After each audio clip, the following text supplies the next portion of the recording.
Bila saya kata i'anatul talibin, dia kitab ulama yang lebih dahsyat dan hebat daripada semua ulama yang ada hari ni. Maknanya pengarang tu lebih power daripada semua orang yang hidup zaman sekarang. Faham tak? Kealiman dia. Tak ada orang yang boleh challenge dia. Even para mufti apa.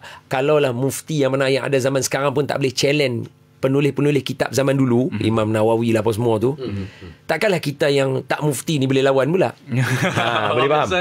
So bila kita sebut nama kitab i'anatul talibin, secara jujurnya tak perlu tanya dah hadis dia baik ke tak baik. Memang Tok Guru tulis untuk kita amal ya. Senang. Boleh faham? Tok Guru tak akan menyesatkan kita. Kita kena yakin dengan ilmu ulama. Jangan belajar daripada setengah orang yang suka meragui para ulama. Tak mau macam tu. Cuba kalau orang ragu-ragu kita yang cakap radio ni. Alah, maaf saya sayang semua yang ada dalam ni, tapi saya bagi contoh aja. Okey. Cuma orang kata, Allah, nak dengar sangat Ustaz Don cakap apa, dia sampai takat degree ya. Alah, nak dengar apa sangat. Morning Surya don't give up. Mereka empat orang bukannya pandai master agama Islam pun. Macam mana kita rasa? Tak boleh kan?